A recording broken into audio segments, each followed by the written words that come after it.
Welcome to the Get Over Yourself podcast. This is author and athlete Brad Kearns discovering ways to be healthy, fit, and happy in hectic, high-stress modern life. So let's slow down and take a deep breath, take a cold plunge, and expertly balance that competitive intensity with an appreciation of the journey. That's the theme of the show. Here we go.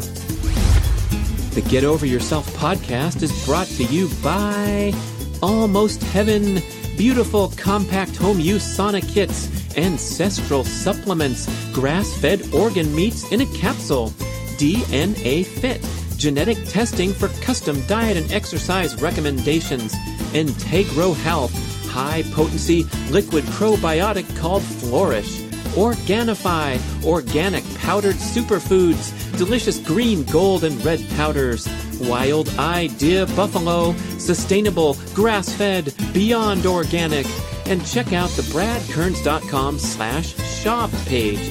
That's my personal selection of favorite products for health, fitness, and peak performance. And here we go with the show.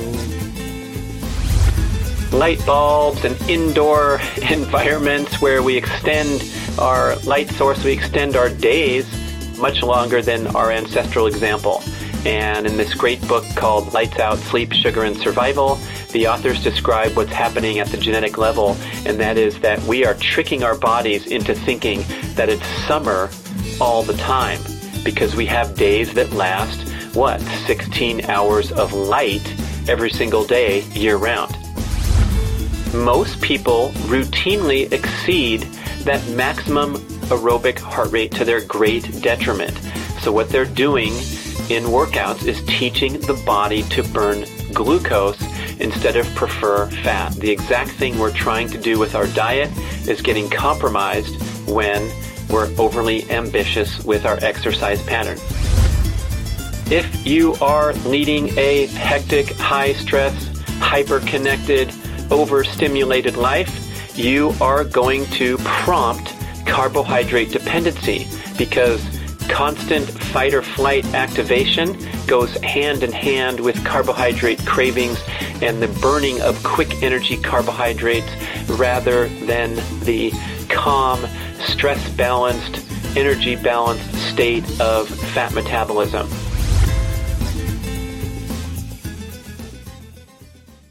Let's talk about ancestral supplements. If you're into ancestral health, primal paleo, keto, you know the importance of consuming these unique agents contained in bone marrow, in the nose to tail organ meats, liver, kidney, all that stuff, the great bone broth benefits. Well, how's it going? For me, since years ago when Dr. Kate Shanahan asserted the importance of these wonderful nutritional benefits that you can't get elsewhere, not too good. I don't know how to cook a liver or a kidney, but now your problems are solved forever when you go to ancestralsupplements.com, a wonderful company filled with people who are living the dream, walking their talk, and bottling up the purest, cleanest sources of grass-fed organ meats, kidney, liver, bone marrow, all in these wonderful capsules. I dump them in my smoothie every day. I'm healthy. I don't have to worry. It's an incredible dietary boost. And this is so different from swallowing a bunch of those synthetic vitamins and those giant bottles from the big box stores. Highly questionable health practice. This stuff is the real deal. Grass-fed organ meats, pure as can be. Ancestralsupplements.com. A 1, 2, 3, 4, 1, 2, 3, 4. Let's get into it. The introduction to the ketogenic diet. Let's learn all about keto. It's taken the diet world by storm, promising all these incredible health, disease protection, and fat reduction benefits. Tremendous science is supporting that the ketogenic diet is highly effective in all these areas. So we're not talking about crazy fat diet. We're actually talking about a critical element of human evolution. When our ancestors went without food for long periods of time, particularly without carbohydrates, nothing like today's highly excessive high carbohydrate diet, our ancestors were able to survive and actually thrive due to the ability to manufacture ketones in the liver to replace the fuel source of glucose that we have plenty of today because of the high carbohydrate diet, but was extremely scarce throughout the history of evolution. So, ketones burn like glucose in the body. Particularly important for the brain because the brain is a huge energy demand organ. It burns 20 to 25% of our daily calories and can rely only upon glucose or the glucose-like substitute of ketones and a little bit of lactate. So today, because we slam so many carbs, our brains are almost entirely reliant upon glucose. How do you know? When you do so much as skip a single meal, you start to feel cranky, tired, famished for quick energy carbohydrates. And these are all indications that you're locked into a pattern of carbohydrate dependency, which arguably is the single most disastrous health consequence of modern day living, that our primary fuel source is dietary carbohydrates, and we're reliant upon regular feedings to such an extent that we can't even skip a meal without falling apart. And oh my gosh, thinking of the ancestral example, by comparison, much lower carbohydrate intake, much higher fat intake, much more metabolic flexibility, the ability to burn a variety of fuels, whether or not you sit down to a meal today or tomorrow or for a week-long period or a month-long period. All these internal energy producing mechanisms kick into high gear. So when we talk about the overarching goal of going keto and the Keto Reset diet presentation, it is to escape the disastrous consequences of carbohydrate dependency and become fat and keto adapted, become good at burning stored body fat and making ketones in the liver, in the extreme example of when you greatly restrict dietary carbs down to 50 grams per day or below, or go on prolonged fasting periods in the name of fat reduction. Okay, so that's the starting point, is ditching carb dependency and ramping up our internal energy production systems. It turns out when we're in this ketone burning state and getting off the glucose express train, a lot of things in the body work a lot more efficiently. Ketones are a much cleaner burning fuel source than glucose. So they produce fewer free radicals in the process of burning them. They recruit more mitochondria. Those are the energy producing powerhouses in the cells that are comparable to, let's say, a solar power plant rather than a coal factory in the comparison of glucose. And we have this wonderful analogy of the campfire to kind of compare and contrast the difference between being fat and keto adapted and being carbohydrate dependent.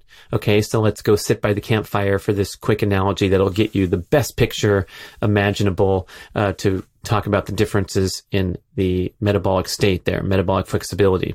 So you're out camping, it's getting chilly, but you're tired, lazy, don't feel like building a proper campfire. You just want to make those s'mores and then crash out. And so you get the twigs that are laying around and grab the newspaper out of the car and throw it into the fire pit, light a match, start burning those newspapers. You get an instant flame, the twigs catch on fire, and all of a sudden all the campers around are looking over there in awe at your incredibly powerful fire that you made so quickly. What's that like? Analogy, that's right, a quick energy carbohydrate snack or meal. So you slam that 7-Eleven Slurpee after you've been driving for 4 hours, pull over, get some gas, and put in some low octane fuel into your body, and all of a sudden you're alert and energized because the glucose spikes blood sugar and puts you from tired and cranky into pretty much wired and focused. And of course we know what happens very soon after that. yes, the insulin crash in the body. And of course, in the campfire, the newspaper is going to burn up quickly. The twigs are going to burn through quickly. And then you're forced to wad up more newspaper and throw more twigs on to keep that fire going. It's very tenuous. You have to attend to it constantly, just like we have to have regular snacks and meals. And we've been conditioned to think this is the way to eat for decades, where we want to have our snacks readily available and make sure we have a bunch of energy bars around because they're so healthy and nutritious in between meals. And we get locked into the 3 square meals a day. We've been told how important that is our whole life. Don't skip breakfast. It's the most important meal of the day. If you do, you'll go on the energy roller coaster. And all that's sort of true. It's like, don't walk away from your fire or it'll burn out and then you'll have to start over. But who wants a crappy campfire like that? What else is indicative of those newspaper and twig campfires? That's right. Lots of black smoke. The analogy being the free radicals, the oxidative stress and inflammation that occurs at the cellular level when you're eating junk food.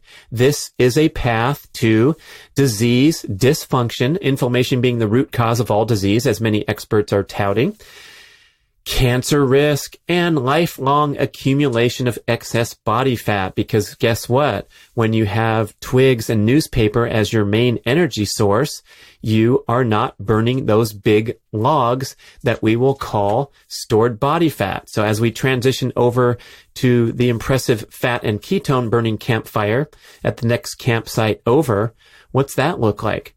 Yes, you have these big, wonderful logs ready to burn and burn all night with minimal attention or needing to constantly poke and prod them. Once you get them going, they burn nice and slowly and keep you warm. Not much black smoke in the air either. They're clean burning fuel. And that's what fat and ketones are in your body. You can burn glucose very quickly and easily without the protective benefits of mitochondria, but not so for fat and ketones. So you're in this solar energy production state rather than the coal power plant spewing smoke. So as far as the fire's going, you get a little bit of twigs, maybe one newspaper, whatever. You get that thing going, the big logs catch on fire, and you sit there and you read a good book for the rest of the night. You keep warm. No spikes up and down where the fire's burning brightly and then almost about to burn out the next minute. Okay, is that pretty good powerful analogy? You got the difference between the campfire, especially the lack of black smoke, the lack of free radicals, reactive oxygen species when you turn into a fat burning beast. So when you can control this inflammation and oxidative stress that occurs from adverse dietary habits and get into the mode of burning fat as your preferred fuel source, then you have an effortless, lifelong maintenance of ideal body fat levels, because you can skip a meal anytime and feel fine and tap into stored energy to keep cognitive function, mood, energy, appetite, everything stable when you get good at burning body fat. And of course, this is our human genetic expectation. As Mark Sisson says, this is our default human factory setting. We're fat-burning beasts. We would not have survived if we were highly dependent on dietary carbohydrates like we are today. We would have collapsed and died in the savannah because we missed 2 or 3 meals in a row. So to see how ridiculous it is to be in this mode of the 6 small meals a day or the 3 big meals and the 3 snacks, all that stuff is, balancing the macronutrient content of each meal to the extent of 40, 30, 30, or other blood sugar stabilizing strategies. All this is nonsense when we frame it in the ancestral example of being very, very good at surviving whether or not we had regular meals. So this esteemed goal is to get back into that metabolically flexible state. How do we do it? Well, there is an important step-by-step approach that's essential to follow to do this right and do this properly, rather than get excited and jump into the keto scene because you want to lose weight, look good in the bikini for the upcoming cruise this summer. That is going to cause trouble, because if you've relied upon glucose, dietary carbohydrate, for years and decades, as your primary fuel source, asking your body to immediately switch over to fat and fast and skip meals and cut out carbs and feel great, it's going to be very, very difficult. It takes a while to down-regulate your carbohydrate burning genes and up-regulate your fat burning genes and hormonal processes. So the step-by-step approach here is to be patient and make sure that you're never struggling or suffering throughout your dietary transformation. And that counters a lot of nonsense talk about there, where you might have heard statements like the keto flu, descriptions like the keto flu, or the low carbohydrate blues and things like that. And this describes feeling really crappy and having to ride it out because you're on a carbohydrate restriction diet. That's going to be really, really tough to sustain. Even if you can make it for a few weeks and turn away from those carbs, even when you're craving carbs, good luck sustaining that for any period of time. Same with the extreme exercise patterns that we engage in the name of dropping excess body fat. They sometimes deliver temporary results with disastrous long-term consequences, especially when you bomb out and become exhausted. And then what the human likes to do when it becomes exhausted is burn fewer calories, eat more calories, store fat, preserve energy. So you're going to feel tired and want to sit on the couch and just eat more food if you're going on these binge diets or binge exercise programs.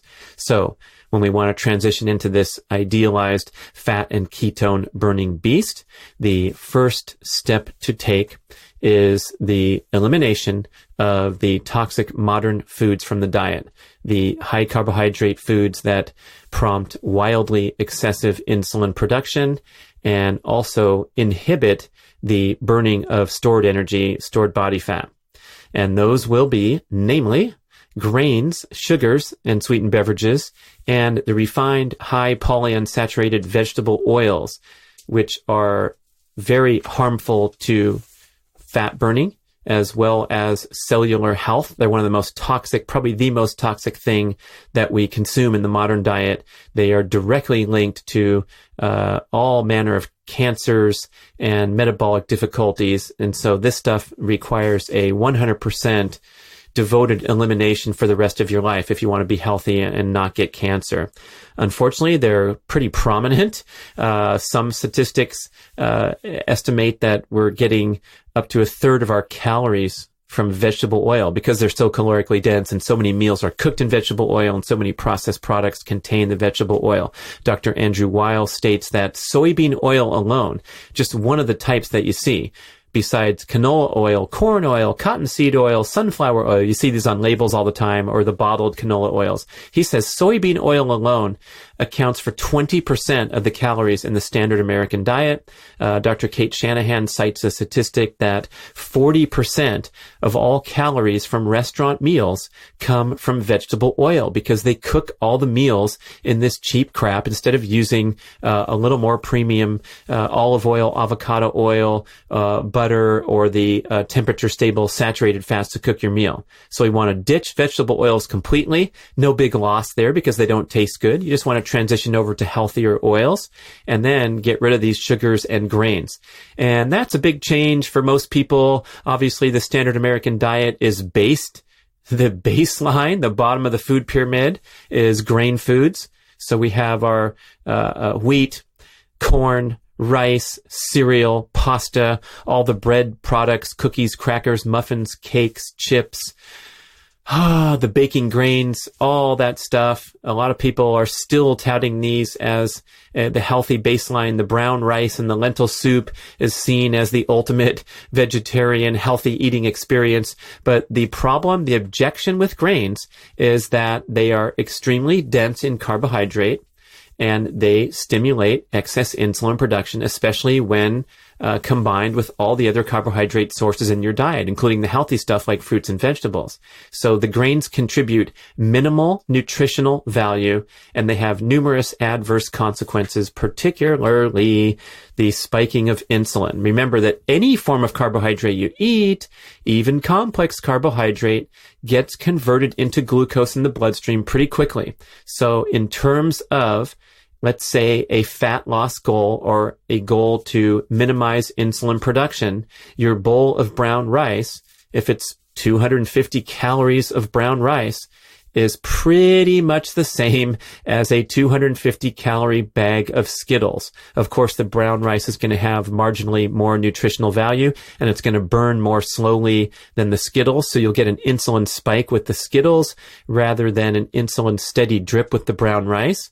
But you're still producing a requisite amount of insulin to process that food. So you're compromising your fat reduction goals similarly in both cases. And most people in modern life have a goal of reducing excess body fat. So when it comes to reducing excess body fat, we're pretty much putting our hand on a dial and turning it down in terms of the carbohydrate intake, insulin production. That is the most direct way to start kicking into a heightened fat burning state and getting the excess fat off your body. But you cannot do it until you get that carb intake and that insulin production down, because insulin is the storage hormone. It takes nutrients out of the bloodstream and into storage.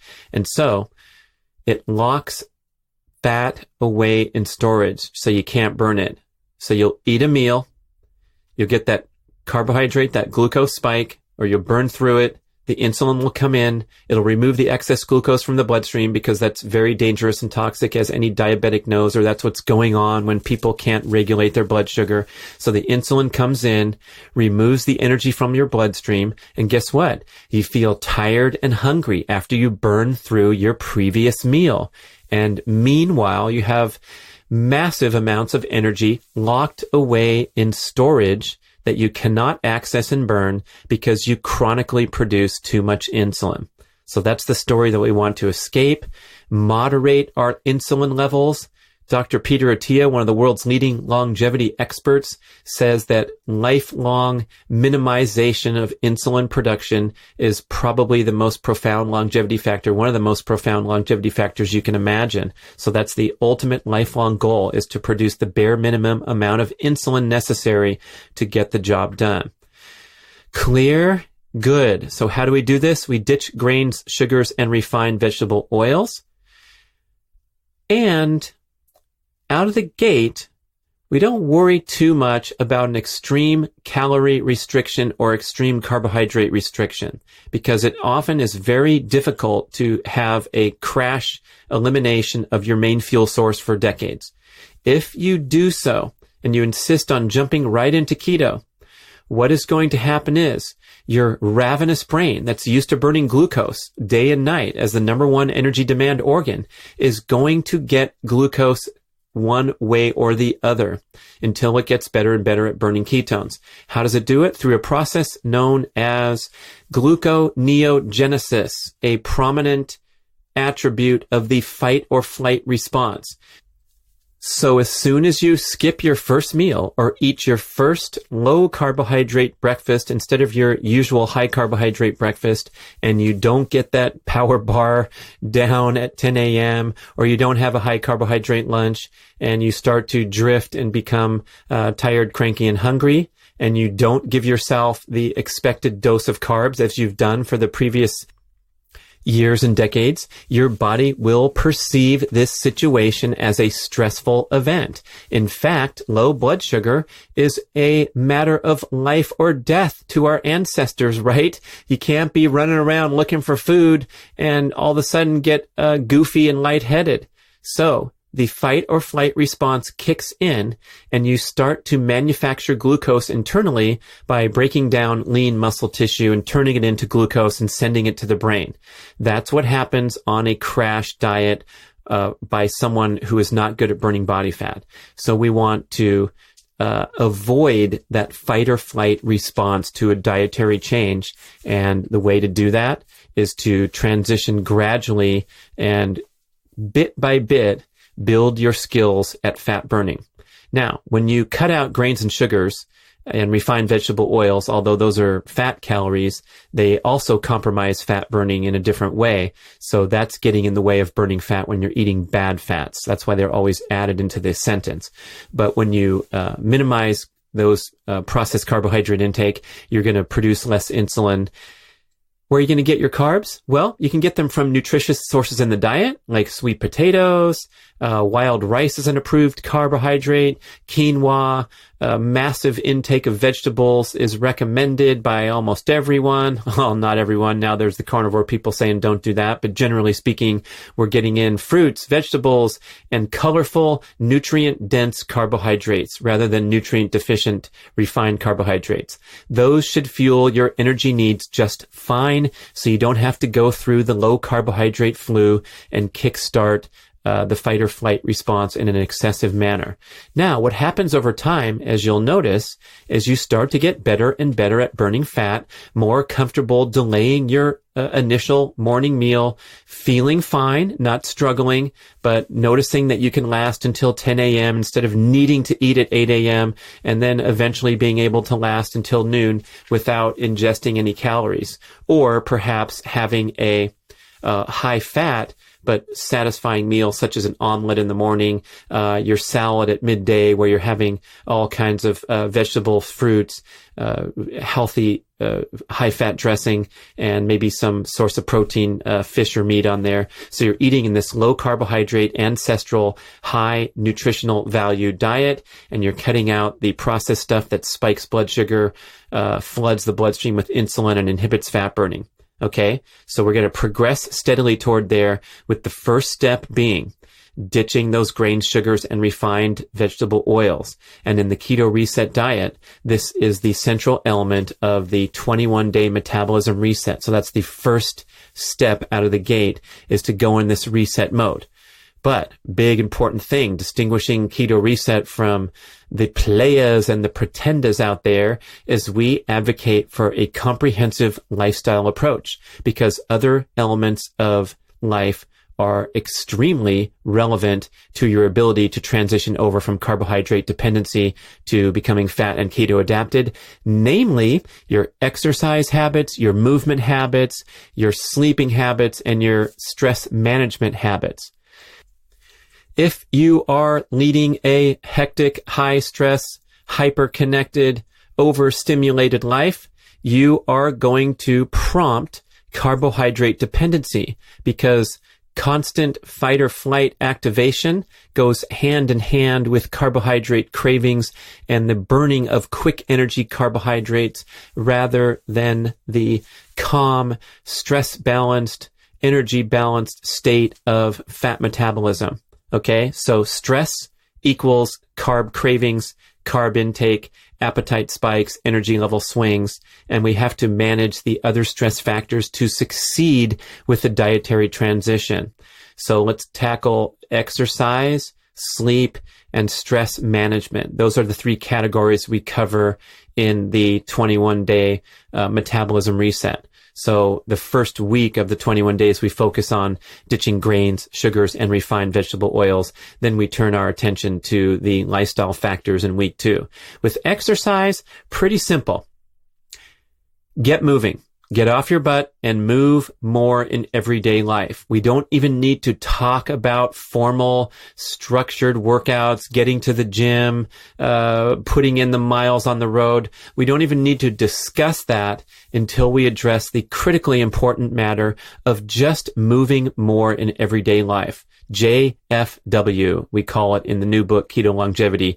Just effing walk. Walking is the best form and the easiest form of movement. It's always accessible wherever you are, whenever you are. And so if we can just get more in the habit of taking a morning stroll with the dog, taking an evening stroll with the dog or without the dog, with a person, with yourself, getting out there and moving, parking at the furthest spot in the parking lot instead of the closest, taking the stairs instead of the elevators, figuring out ways to move more. And in that category of movement, we also have the formal practices like taking yoga, Pilates, even foam rolling counts as movement, as does stretching and mobility and flexibility drills, doing a set of squats in your cubicle for a quick break or while you're watching TV. We just want to get into that mindset that the body is meant to move. In fact, if you sit on your butt for as short as 20 minutes, you will have a noticeable deficiency in fat burning. You will have a noticeable deficiency in brain function too. The body does not like to sit around and linger. So if we can take these quick breaks from work for a few minutes, maybe 5 minutes every couple hours, 10 minutes every few hours, keeping moving all day, our brain keeps sharp, we keep focused, and we keep fat burning at the forefront rather than sitting around, getting fatigued. And then, of course, craving sugar is the first trigger that happens when we start to lose energy in a rested state. So, movement objective number 1. And then secondly, of course, as communicated in the 3 exercise laws of the primal blueprint, we have the genetic expectation, the health and longevity objective of conducting workouts and exercise program that's properly formulated and sensible. Speaking of that, don't overdo it, because the fitness scene is filled with people who are enthusiastic, well-meaning, devoted, motivated, type A, driven, and they're doing too much, and they're leading over and over to breakdown, burnout, illness, and injury because the nature of their exercise patterns are chronic. We have this term chronic cardio or chronic strength training. Chronic exercise of any kind leads to, you guessed it, overstimulation of the fight or flight response, depletion of your cellular energy over and over from your 4 CrossFit workouts a week or from your running 45 miles a week training for the next marathon or half marathon, and constantly feeling depleted, burnt out, and hungry for quick energy carbohydrates when your body gets in that state. So the overly stressful nature of the typical exercise routine is working against your fat reduction and fat metabolism goals. So slowing down your pace, training in an aerobic manner rather than drifting above your aerobic maximum heart rate and getting into this black hole zone where you're triggering glucose burning rather than fat burning. So there's entire shows dedicated to this concept on the Primal Endurance podcast, where we talk about the concept of the Maffetone formula of 180 minus your age in beats per minute. You make this calculation, and that is your maximum aerobic heart rate. That is where you're burning the maximum amount of fat calories per minute with a minimal amount of anaerobic stimulation, a minimal amount of glucose burning or stress hormone production. So it's a very, very comfortable heart rate if you're not familiar with the calculation or using a heart rate monitor. It's so comfortable that most exercisers, whether they're novice and just starting out or experienced and competitive and driven, most people routinely exceed that maximum aerobic heart rate to their great detriment. So what they're doing in workouts is teaching the body to burn glucose instead of prefer fat. The exact thing we're trying to do with our diet is getting compromised when we're overly ambitious with our exercise pattern. So slowing down and monitoring your heart rate during your cardiovascular sessions to keep them below that maximum aerobic number. Let's say, for example, I'm 54 years old now. I am? Oh my gosh. So 180 minus 54, my maximum aerobic heart rate is 126. So I'm going to set my beeper alarm. And when I go jogging down the street for a routine training session, I want to go slower than 126, 126 or below. Same with cycling, same with rowing, whatever we're doing. When we're talking about the other central components of a well-balanced exercise program, that would be strength training and occasional sprinting.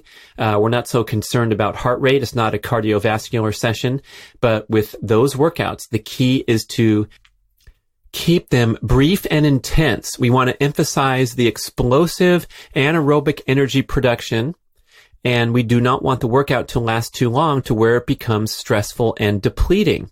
So we get this beneficial spike in fight or flight hormones when we're doing a sprint workout or doing a kettlebell session or what have you.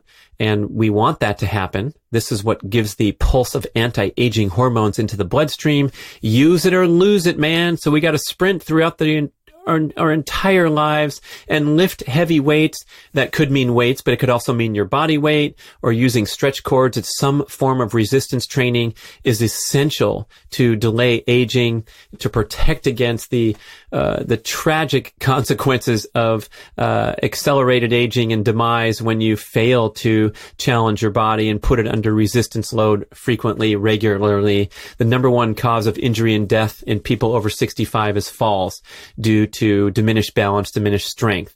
So we have the aerobic component of moving around frequently in daily life, conducting structured cardiovascular workouts in the proper heart rate zone, 180 minus your age in beats per minute or below, and then regular strength training sessions that are brief and intense. And in this category, we're talking about twice a week is plenty to put yourself through a complete session lasting up to 30 minutes. No longer is ever necessary. So when you're going into the gym with your personal trainer for an hour-long workout or doing an hour-long boot camp class, you're probably overstressing yourself. It's not explosive enough because you're getting tired because the workout is lasting too long. They're asking you to perform too much work. So much better off in most cases is to shorten up those workouts, do something tough and challenging, put your body under resistance load, and get out of there before the stress hormones circulate too long in the bloodstream. So this is going through the weight machines, maximum effort at each machine, one set. Maybe you're in there for 17 minutes. You're done. You don't need to do 3 sets. It's just going to get you tired and craving sugar and crashing out with elevated stress hormone production for too long. So strength training, brief, intense, explosive. Same with the all-out sprints. And the weight-bearing sprints obviously are the best running sprints because that'll help preserve bone density, and it'll also send a powerful message to your metabolism, to your appetite hormones, your fat satiety hormones, to drop excess body fat. There's no such thing as a fat sprinter. Watch the Olympics on television. Is there such thing as a over-fat endurance athlete? Yes, indeed, by droves. Go to any starting line of even a competitive marathon or Ironman triathlon event, and a great many endurance athletes carry excess body fat and struggle to remove it because they are training in an overly stressful manner, prompting sugar cravings, eating too much food, and overcompensating, either equally compensating or overcompensating for the calories they burn in exercise by consuming all that food. That's what happens to the appetite hormones when you deplete yourself with overly stressful workouts. So that sprinting element is key. Most people disregard it in favor of just doing cardio every single time you go to the gym. You get on the treadmill for 45 minutes, you burn a few calories, you go home, you eat those calories up, especially if your heart rate was too high, and you're no better off than you were 10 years before. But integrating a little tiny bit of sprinting into your game, and if you're not competent enough to start running sprints right away, you can do sprinting on the rowing machine or the bicycle, the low impact options, and maybe ideally work toward doing the weight-bearing explosive sprints when you're running. But even so, and again, we got whole entire shows on this topic too, we want to keep those sprints very brief. No longer than 20 seconds is ever necessary. The sweet spot is 10 to 20 seconds for your sprint efforts, with long duration rest intervals, so you don't have that cumulative fatigue during the workout. And the total duration of the work efforts is only a few minutes total. So you should do 4 to 10 sprints lasting 10 to 20 seconds each, resting a minute in between each sprint. Many devoted fitness enthusiasts might think that that's way too simple, way too easy. I usually do 3-minute sprints and I only rest a few seconds in between them. All that stuff is not explosive enough because you're generating cumulative fatigue during the workout and you're getting tired and depleted when you finish. So we want these sprints to feel sharp and explosive, and you quit when you have the slightest sensation of attrition in performance or increased degree of difficulty on the successive sprint. So you do a few, you get out of there and go home. So you have this nice base of movement, aerobic movement, and then you're throwing in some intensity in a structured manner, and you got your exercise deal handled. That brings us to the important topic of sleep. And if you even have a slight deficiency in optimal sleep, what happens is you throw off your appetite hormones and your satiety hormones to the extent that you crave more sugar and are more likely to store those excess calories as fat. As sleep is so critical to fat metabolism, healthy fat metabolism, appetite regulation, all those things. Basically what happens, how we screw it up today, is we introduce excess artificial light and digital stimulation after dark due to our modern screen habits and indoor light bulbs and indoor environments where we extend our light source, we extend our days much longer than our ancestral example. And in this great book called Lights Out, Sleep, Sugar, and Survival, the authors describe what's happening at the genetic level, and that is that we are tricking our bodies into thinking that it's summer all the time because we have days that last, 16 hours of light every single day year round. We know in the summer there's 16 hours of light, period, in most places, wherever you are in your hemisphere or your latitude on the globe, right? We have those long days of summer. And then in wintertime, when it gets dark at 5 o'clock on the United States continent, the lights go on until 10 or 11 p.m. And when you trick your body into believing that it's summer all the time, what is happening to our metabolism? Well, summer is the historic ancestral period of time where we binge on carbohydrates, right? That's when the fruit ripens and we are in fat storage mode to prepare for the long winter ahead. Therefore, we're consuming carbs year round. We're buying our pineapples and giant blueberries from the big box store in the middle of winter. So we're teaching our body to stay up late and consume sugar year round and store fat year round. So the sleep aspect of getting optimal sleep can be a miracle solution, a miracle catalyst to reduce excess body fat just by adding hours to your sleep. There's some great research. One came out of the University of Chicago where they had these poor students sleep 4 hours a night for an entire week. Hopefully they were up partying or watching some good movies in the sleep laboratory. I don't know. But the result came back that they were severely compromised with insulin resistance in even a week's time. Another study showing at a single night of deficient sleep, a single night of 4 hours of sleep, spiked insulin resistance, I believe, to 50%. Insulin resistance meaning that you're more likely to store calories ingested as fat rather than burn them. So we're highly sensitive to our sleep needs. Everybody knows this. You're nodding your head right now, but if you can get it done, main thing, the number one emergency thing to do is minimize artificial light and digital stimulation after dark. My brother is now world famous due to his well-meaning question that he asked me a couple years ago. He said he's doing great with his dietary transformation, getting into that ancestral pattern, low carb, cutting out the grains and sugars. But he said, you know what?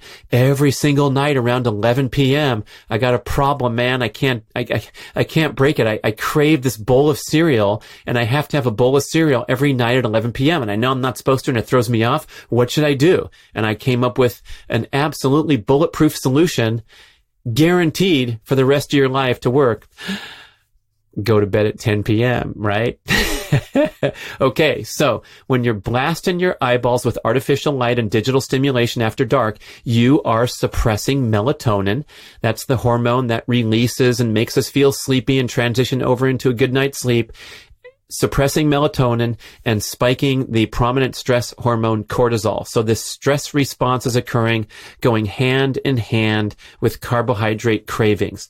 That's what's going down when you're staying up late at night and introducing a lot of light. So tone down your evenings, get the blue blocking eyewear on, use the salt lamps, the orange light bulbs, just tone things down and have a darker evening experience to recalibrate your appetite and fat burning hormones.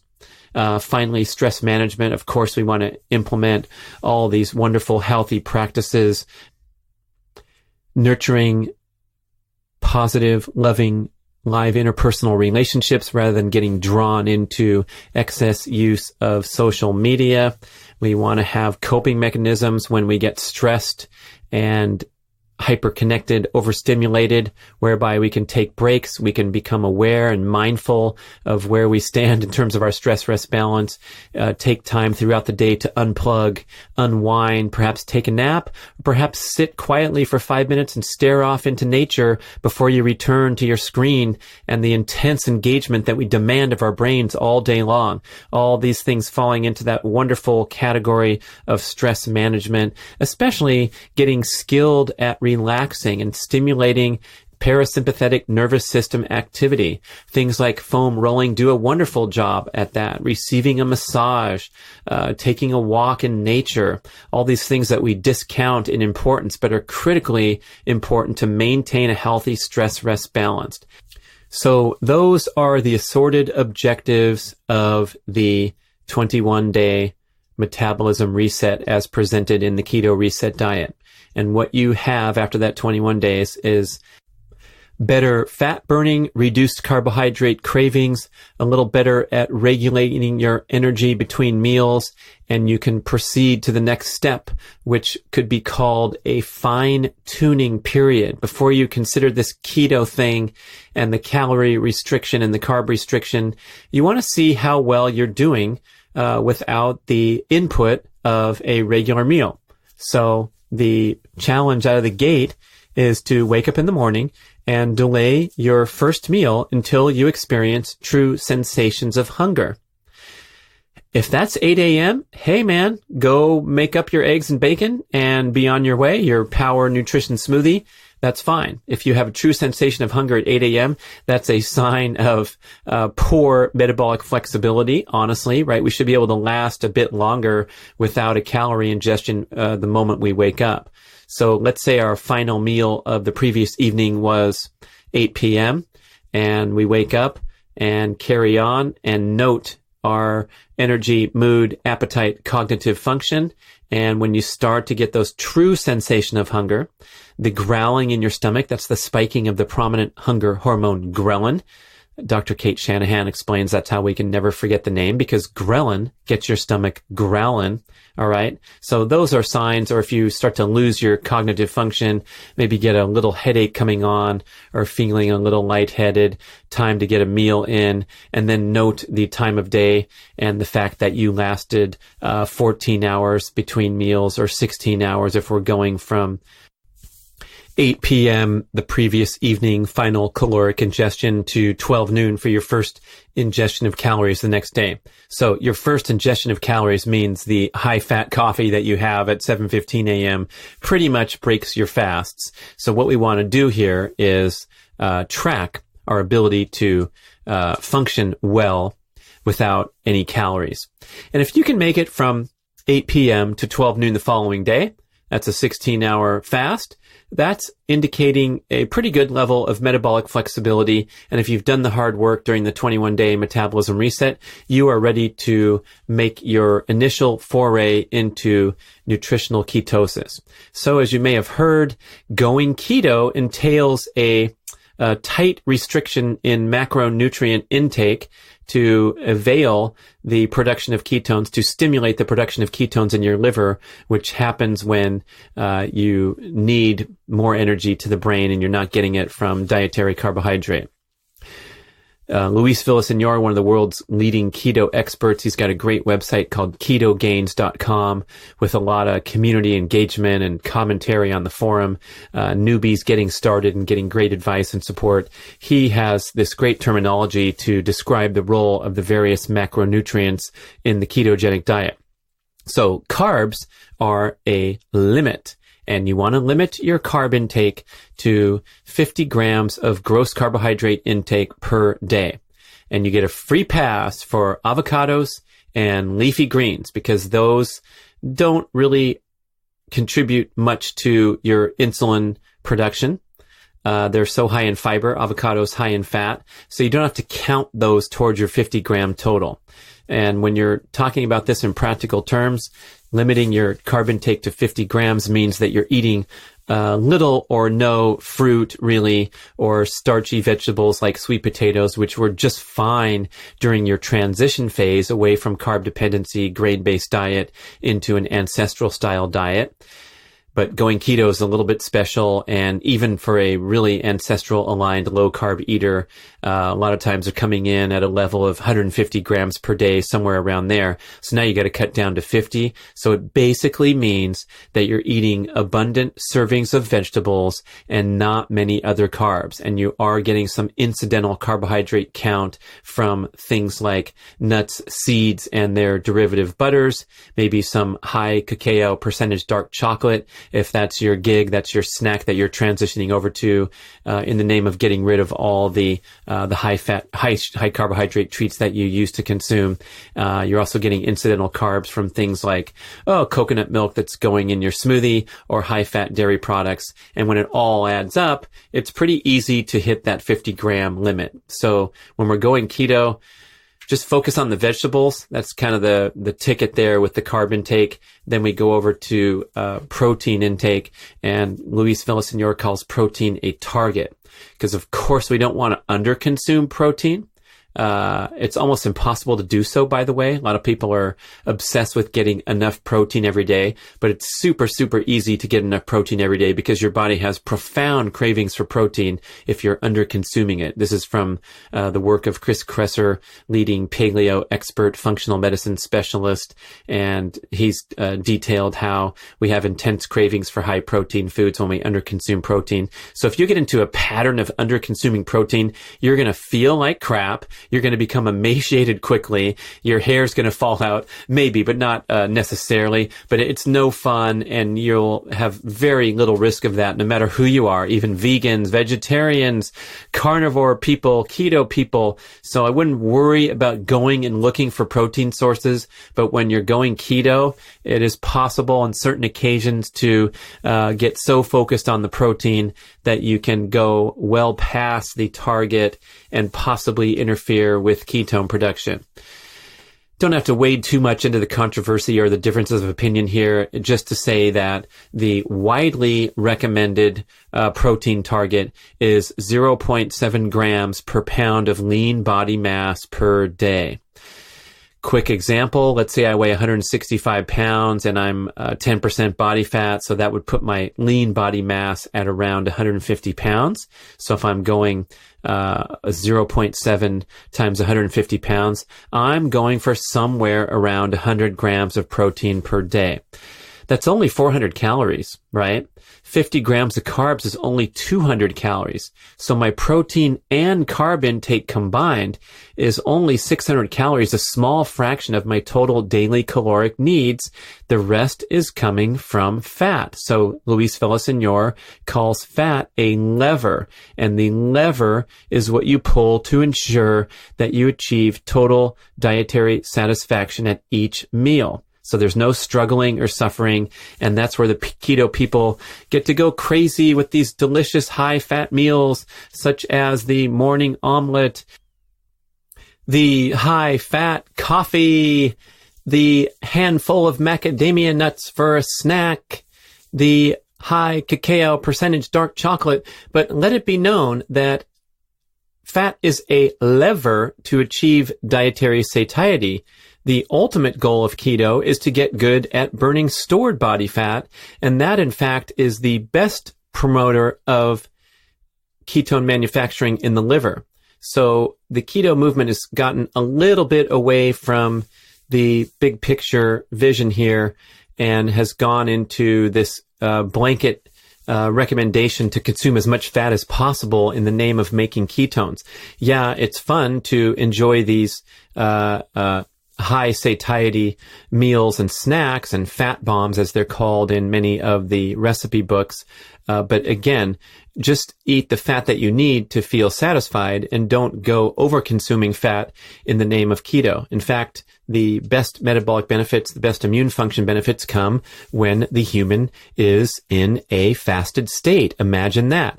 That's when we upregulate these wonderful health processes of autophagy, which is the natural cellular detoxification process that happens internally. Apoptosis is the programmed death of dysfunctional and precancerous cancerous cells. So all these processes of cleanup and metabolic efficiency happen when we're in a fasted state, most profoundly.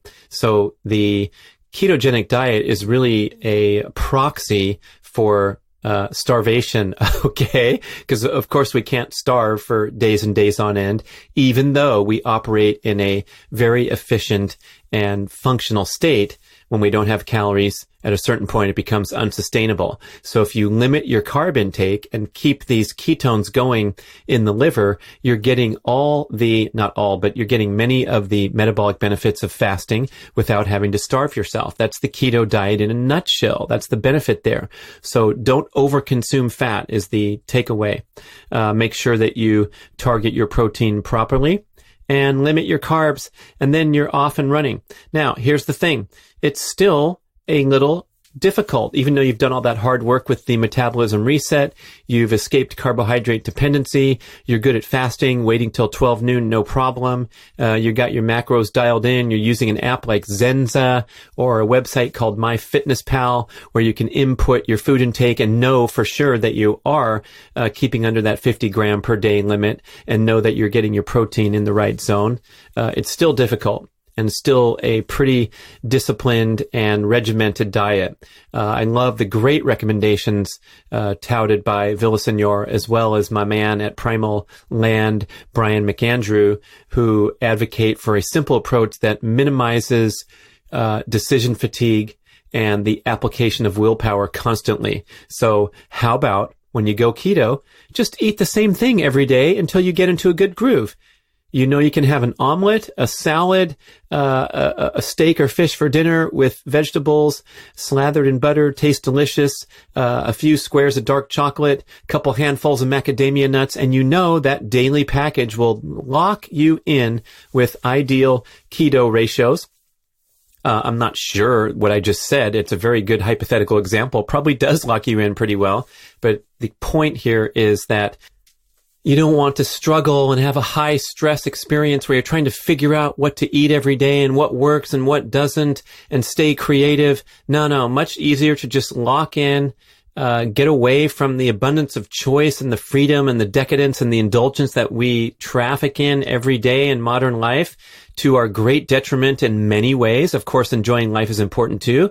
And eventually you'll be able to transition down that road of a keto-friendly lifestyle that allows for a little bit of leeway, and go for the cookbooks and see what kind of fun stuff you can still enjoy and stay keto. But let's make it simple and functional out of the gate. Pick some go-to meals that you like and that you can repeat or get a basic pattern that looks pretty similar. Like, for example, what I did when I plunged into my detailed keto experiment, 150 days straight, pricking my finger, testing my blood values all the time, is I just fasted until 12 or 1 or 2 p.m. every single day. And so the compressed eating window that I consume my meals in had a pretty tight regulation of my choices, mainly meat and vegetables and some dark chocolate, a little bit of nuts, and pretty much on my way without a lot of frustration or spinning my wheels. So that's a great recommendation when you go keto,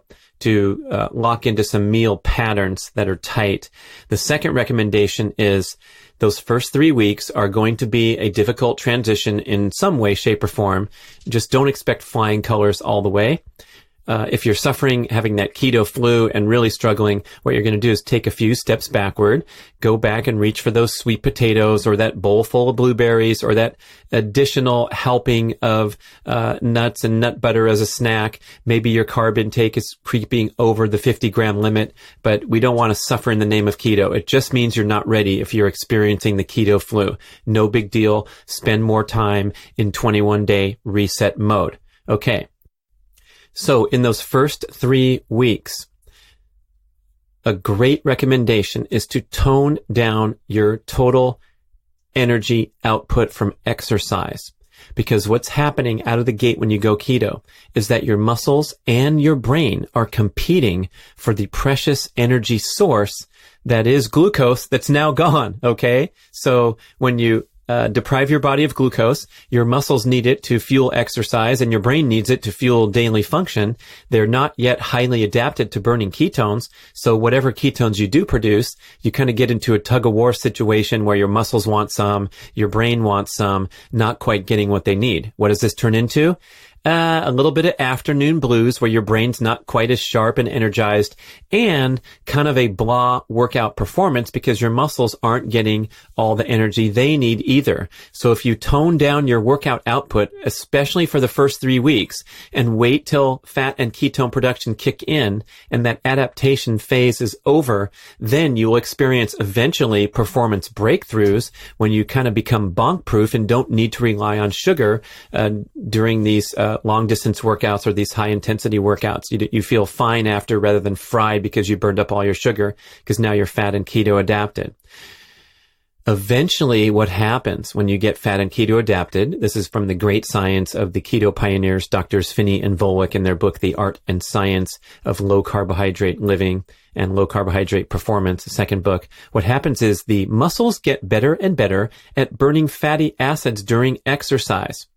And this allows the ketones to be preferentially used by the brain because the brain is the ruler of the skoola, right? The brain's going to get its needs met as a matter of life or death. So when the brain gets the ketones it needs, your muscles get better at burning fatty acids, you get good workout performance, and you feel energized and alert, your mood, appetite, everything's stable. And when you get to that week 6, that magic week 6 mark, which we ask for that commitment out of the gate. So you envision your keto experience as a 6-week journey minimum. That way, when you struggle at week 3, you know things are going to get better and better and better. Unfortunately, a lot of people bail out at week 3 because they get that keto flu going, or they've been trying to exercise and they're just totally bombed out because they're trying to maintain their normal workout patterns. And that's too bad because things gonna get better. Just stick with it. And make sure that you get your sodium, mineral, electrolyte needs handled, because that's a very common cause of keto bombing out, is insufficient sodium, magnesium, and potassium. Sodium in particular will make you feel like crap if you don't get your sodium balance right. Here's what happens when you go keto. You experience an immediate reduction in inflammation and water retention in cells throughout the body because you're eating healthier foods and you've cut out those inflammatory foods, namely the grain-based diet, especially the gluten. So a lot of people going just low carb and especially keto get this immediate weight loss of 10 pounds in the first week, and it's amazing. Well, this is mostly water retention and inflammation throughout the body. So that's nice to get rid of that fat, puffy face in 1 week and get rid of that disease risk factor that is chronic inflammation. But what happens is when you release all that fluid, you have an elevated need for sodium because all the fluid that's released had sodium, magnesium, potassium inside, and so you have an increased dietary need. So Dr. Dom D'Agostino, one of the leaders in the keto movement, suggests consuming an additional 5 grams of sodium per day, a high-quality sodium source such as Himalayan pink salt or real salt, that's the brand name, something besides the iodized salt, which is deficient in minerals, where the other stuff is rich in supportive minerals, electrolytes, micronutrients. So you get that salt into the tune of 5 grams per day additional. What I do is I just shake salt into my fluid throughout the day. So whenever I'm making myself a drink, I drink a lot of homemade kombucha.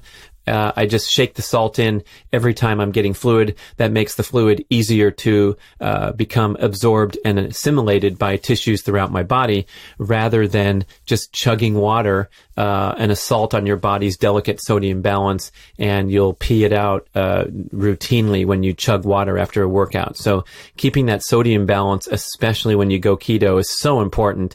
So try that if you're feeling a little bit lousy, a little bit goofy out of the gate. Try toning down the exercise output, getting to that week 6, and then you can read all day on the internet these amazing stories of people experiencing a health transformation from taking that keto journey. And here's the cool thing. If you can complete the Keto Reset journey, as I just described, which is the reset period, the fine-tuning period to make sure that you're ready to go, and we even have a fun quiz in the Keto Reset diet where you have to get a passing score of 75% on these subjective questions to determine that you're ready to go keto. And then when you can complete your initial 6-week keto reset journey, the metabolic benefits will last for a lifetime, because what you're doing is you're reclaiming your genetic ability and your genetic preference to burn fat as your primary energy source. This includes ingested fat from the high-fat meals, as well as effortlessly burning stored body fat whenever you need to stabilize, regulate energy. The exact opposite from when we started this recording talking about carbohydrate dependency, where you can't last for a single meal without feeling totally bombed out. So it's such a wonderful feeling to escape for the first time in your life that complete reliance and dependence upon meals to stabilize mood, appetite, cognitive function. And from there, you don't have to stay in ketogenic macronutrient guidelines forever and ever. Many people decide that they feel better that way. Brian McAndrew, who I mentioned before, we started keto together in early 2016, and he locked in there from that day forward. Meanwhile, I've experimented with different phases, trying to consume more calories to fuel my exercise demands as an old guy who doesn't recover as well as a younger guy, and still trying to do these ambitious workouts.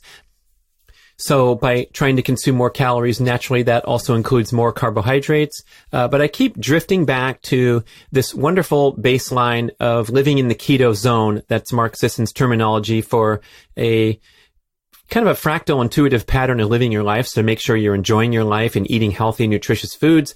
And if someone presents you with a sweet potato on a day where you've done a lot of exercise energy output, no big deal. If you're having a birthday cake or some other incredible departure from your usual keto focus, no big deal. Dr. Tommy Wood makes a wonderful point about this.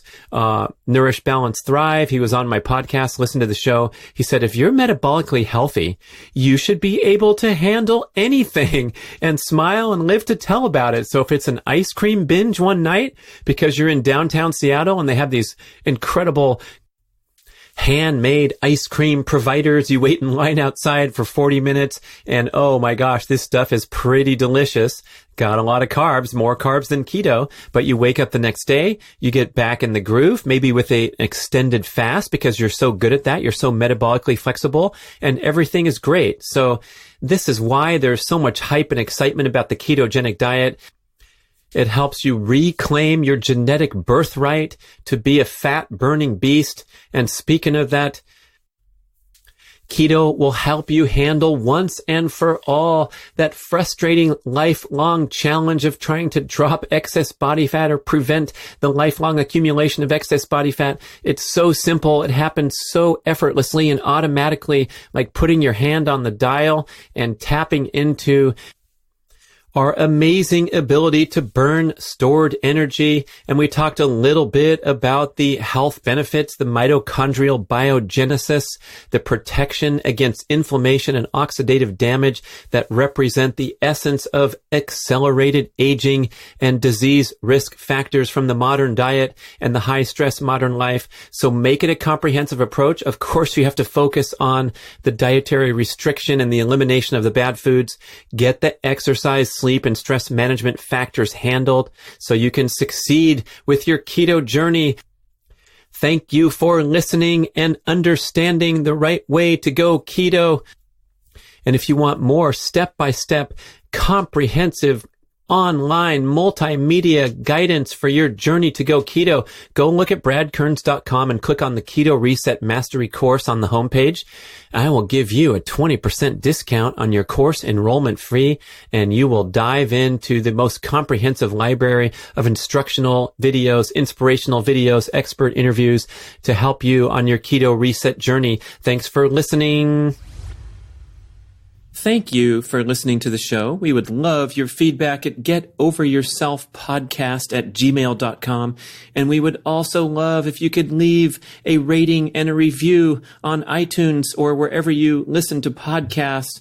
I know it's a hassle. You have to go to desktop iTunes, click on the tab that says ratings and reviews, and then click to rate the show anywhere from 5 to 5 stars. And it really helps spread the word so more people can find the show and get over themselves because they need to. Thanks for doing it. Hey, how about a backwards commercial? Are you ready? So go to OrganifyShop.com and enter the discount code BRAD for 20% off your order. That's ORGANIFI shop.com. Why would I do something as silly as a backwards commercial? It's because I'm positive you have to try this stuff. Trust me, order some now. It's going to change your life. Organifi is an organic superfood supplement company. They're known for their greens. You take them when you travel, get all your nutrition. But I like their top secret Organifi Gold warm relaxation beverage. This is the single best tasting tea you will ever try in your life. So if you want something soothing, delicious, nutritious at the end of your busy, productive day, pour yourself a scoop of Organifi Gold. What's in there? Turmeric, the anti-inflammatory superstar, is the base. And then, listen to this, smooth coconut milk, cinnamon, ginger, lemon balm, and 2 super mushrooms. It's legit. It's delicious. Check it all out at OrganifyShop.com. And don't forget to put in BRAD for 20% off. Try Organifi Gold. If you're not totally satisfied, send it back to me and I'll keep it.